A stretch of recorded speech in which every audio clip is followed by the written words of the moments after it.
Good afternoon, and welcome to the Atlantic Debrief, the Atlantic Council Europe Center's internet show and podcast, where we unpack the most important issues facing the transatlantic relationship today.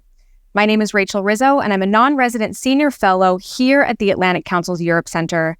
And today I am thrilled to have with us on the show His Excellency Szymon Hołownia, who is the Marshal of the Sejm from the Republic of Poland. So for those who might not be totally familiar with Polish politics, in U.S. terms, that is the Speaker of the House for the lower house of Polish Parliament. So, sir, thank you so much for being with us today. It's an honor for you to take time out of your schedule during your busy trip to Washington. So getting into it a little bit, before entering politics, you worked as a journalist, a columnist, a writer, a television presenter. So you used to be on the other side of these interviews. But in the 2023 parliamentary elections, your party formed a coalition with the Polish People's Party. And on November 13th, 2023, you were elected Speaker of the Sejm. And you've talked about transforming this body into a venue for dialogue that improves the quality of legislative debates. You also want to make this body more responsive to the concerns of everyday Poles. So, going back to the election, the leading factor was this high mobilization of women, youth, urban voters, which resulted in a record 74.4% turnout. This is the highest turnout since the fall of communism in 1989, and a 12% increase from 2019. What is on the minds of Polish voters, and where do you think security and the transatlantic relationship fall on this priority list, both for voters but also for you as well? It was a record, and we feel this, this really, I wouldn't say big, because it's something even more than big, responsibility on our shoulders right now, because 75% of turnout. It just, didn't happen. And it in the Polish history, not only in this last 35 years, freedom, but never happened. What was on the mind of the Polish people when they decided to go to vote? I was trying to read the polls. I was trying to talk to people. And I tried to understand what was this kind of emotion. And I can feel only of one thing right now. It was kind of responsibility, that people just wanted to go to the elections, to the poll stations, and show we are here, we are ready to take our part of responsibility. Poland, if you will need me, I'm here, right? I can remember when I was coming back home after a busy day on the day of the elections, I saw these lines of people, these lines of people patiently waiting in lines, for, I don't know, till midnight, or there were some places in Poland like, till 2 a.m. They were still waited to vote, There is no revolution in the country. There was no external pressure. There was no big event that can create this kind of engagement into this democratic process. But they did it. So I think, and I'm a politician for a couple of years only. So I can tell you right now that I'm sure that people, voters, are much more intelligent than politicians. They can feel something with this. I would say citizen instinct they have, this kind of responsibility for our community, because they live their everyday lives. They are trying to build communities in workplaces, in families, in neighborhoods. They know instinctively how to build, how to create community. We politicians, we are sometimes dividing people. We are creating, this bipolar situations. We love to do, make world more complicated than it is. People have this instinct of creating, of being together, and they show this instinct. It was the proof of this instinct. And when you're asking me about the security, it's very important topic right now in Poland. Not only because we had this 2 million of migrants from Ukraine, and we know what's going on in Ukraine, and it's just this it's just horrific, right now, this horrible attack on the children's hospital in Kiev, in Kryvyi Rog. Can you imagine? It was like a postcard, sent by Putin to us here in Washington on the NATO summit, and there was one word on this postcard: death. We can feel it in Poland because we are so close to it. We are listening to the stories of the migrants, of the refugees. They're telling us these stories, they're sharing their experience. But also we can see what Russians are doing right now inside our country. I mean, this hybrid war. They are not only attacking our border right now with this using migrants as the human bombs. They're using human beings as a weapon. It's unbelievable in the 21st century. After all we suffered as a society, as a continent. But they are doing it. They are doing it in our internet. They are doing it in our cyberspace. They are doing it by sponsoring the acts of terror inside our country. We saw our shopping malls burn out. So we are in the state when we are like vigil. We are ready to react. We are trying to be prepared to react. And there is a great responsibility in the Polish nation amongst the Polish citizens when when there are values at the stake. They are coming and they are reacting and they are ready to protect the values. So I think that the message from this summit will be also very important externally and internally for Poland, because we want to show here that, of course, we can divide, we can fight on this internal political scene, but when it comes to safety, we are all like one fist. We will be fighting together in the interest of Poland and in the interest of Europe. You said that ahead of this summit, it's almost like Vladimir Putin sent a postcard, and on that postcard is written death. Seems like the postcard that we should send back to Putin is one that has unity written on it, deterrence, and a bridge for Ukraine into the alliance. And one more. Enough. And enough, exactly. So what are your hopes for this summit coming out of this week here in Washington? It's the 75th anniversary. Is the NATO summit, or are the NATO allies unified enough to send that message back to Putin? Of course, there are this, symbolic things like, 75th anniversary for us, 25th anniversary of being in NATO. It's very important because symbols are very important in this, common imagination of people around the world. But for me, I'm looking at this summit, at this very summit here in Washington, as for the part of the process. It started in Vilnius, and there will be kind of, I wouldn't say that this is the end of the process, but the very important next point of this process will be Hague next year. In Vilnius, crucial decisions were made when it comes to the new attitude of NATO to real crisis we have right now next to our border. And of course, we right now should ask ourselves here in Washington, what did we do to fulfill all of this? Not only expectations, but decisions about, creating, fulfilling these regional plans NATO should have ready in case of emergency. In Hague, there will be the time to make a strategic, not tactic, but strategic decision. What will be the attitude of the NATO to Russia in the perspective of 10 years, 20 years? And because, as you know better than me, NATO is a structure very complicated. It works in the couple of years lasting phases of planning and then executing things. Right now, we are working on a tactical level. We are trying to react. We are like emergency service. But we have to reset this architecture of safety in the region anew.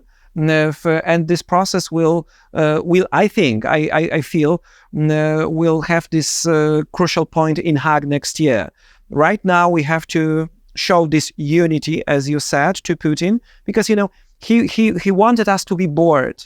He thought that we will, get bored by this war, that we won't keep our focus on it, that our attention span will be too short to still be with Ukraine. But he was not successful in it. We are still ready to help Ukraine. We will be helping Ukraine. We will be showing our unity and strength. But this thing we are talking about here, it's not only on the geostrategical or military level, it's also a moral level in it. I showed today to Polish journalists this bracelet I had from Bucha, this small town near Kiev, when people were murdered in hundreds by Russians at the very beginning of this war.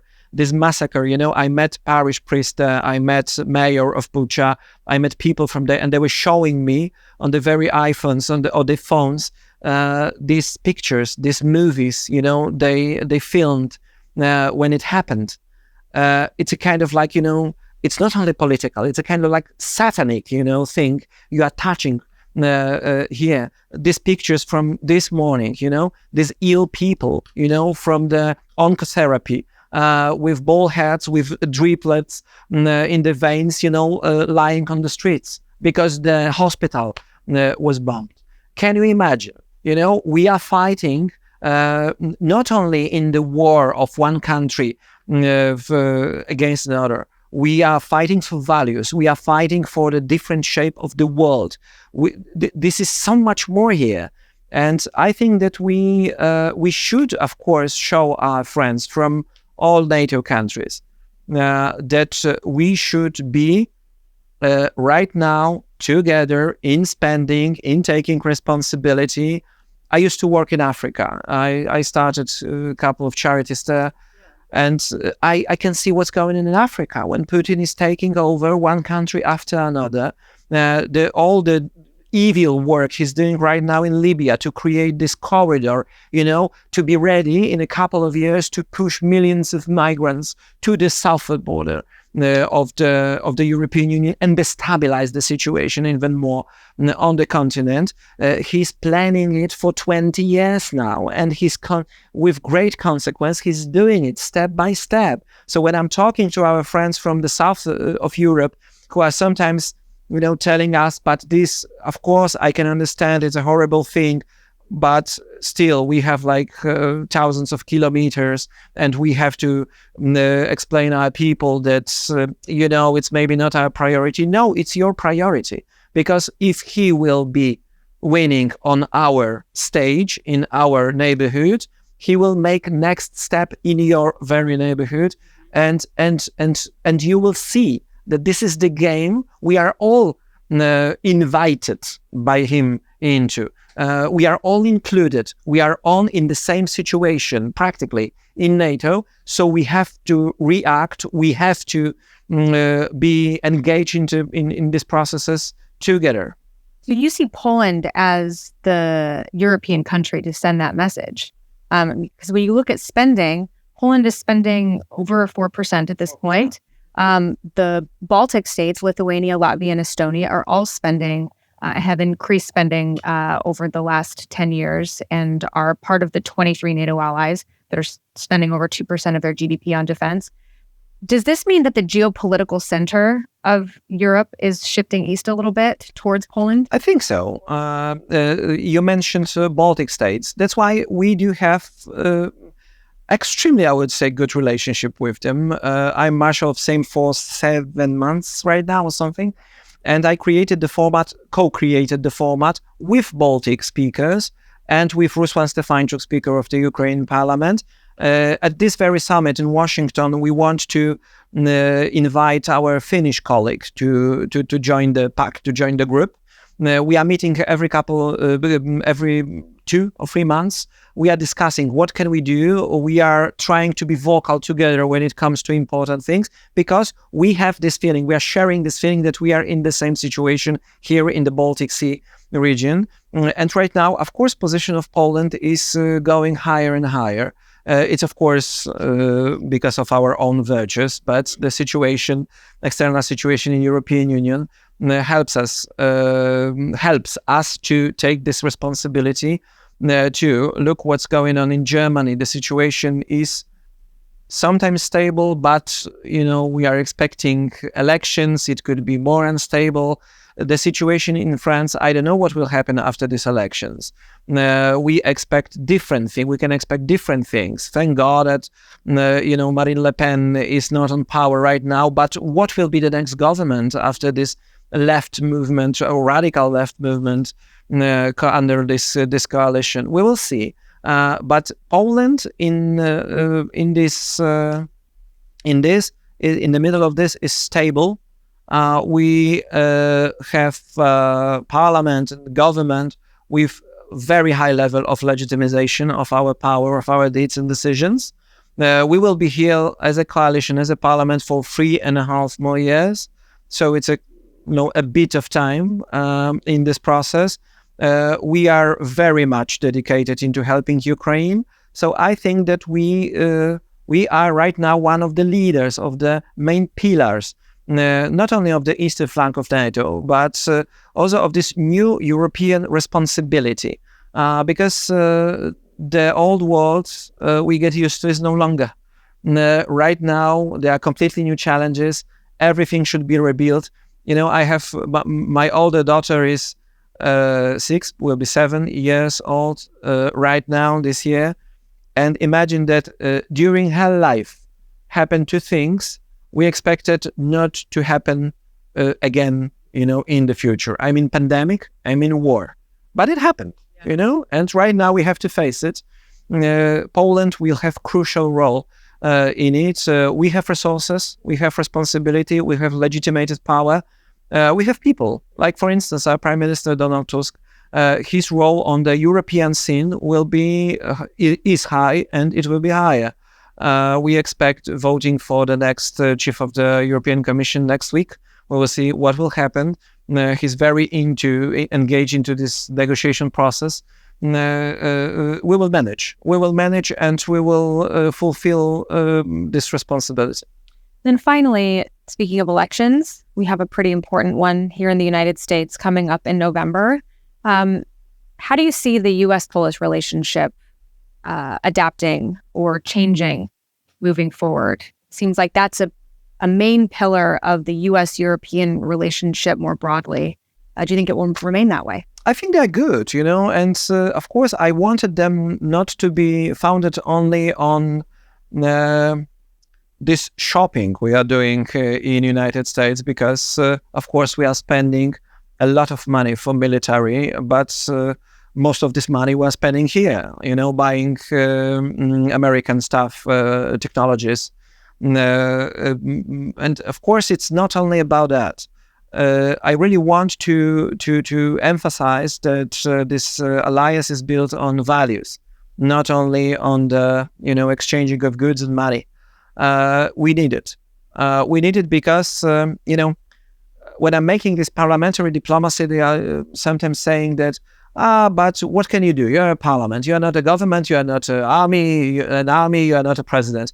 Of course, but we are representing societies. At the end, societies decides if we will be taking part in this war or not, if there will be approval for this kind of politics or not, if there will be approval for this level of spending for military and not for hospitals or not. So we are not only soft power, we are the source of power. And being the speaker of the Sejm, I can feel it, and I can feel it as well when I'm talking to my counterparts from different countries. So that's why I feel like I'm kind of entitled to talk more about values, about building not only military alliances, but also alliances of societies. We right now need community, because Putin wants to divide us. He wants to show that America is a different continent and Europe is completely different story. He wants to divide us internally, inside Europe. He wants us to be against each other. He's the master of divisions, and he will be continuing this process. That's why we should show that we will be united, and America will be with United States, with Poland as well. We together will be with Ukraine, because this will be the fundament, the pillar of the new world. And last thing, of course, we need America. And of course, it's our great partner and strategic partner and a great ally. But I will be always the advocate of the other way of thinking as well, that we in Europe should build our own capacity to react when it comes to safety issues. We should be more responsible for our continent, more creative on our continent, more independent on our continent, because there will be the world of the global south, of America, of Europe, of China, and we have to have vital role in building this 21st century new perspective and the world for, 22nd, 21st century. We are very short-sighted sometimes in politics. But look, everything collapsed. Everything we knew. Everything. Technologically, militarily, when it comes to safety, climate is changing. Everything collapsed. Right now, it's the time for us to build new world, and it won't be easy. It will be bumpy. We will have different problems. It will take some time, but the responsibility which is on the shoulders of our generation is just incredible. It's just incredible, but we should face it. There is no choice. There's no choice. Mr. Speaker, thank you so much for being with us today and for your leadership and your insights. We hope you have a great trip to Washington. Thank you. Thank you so much.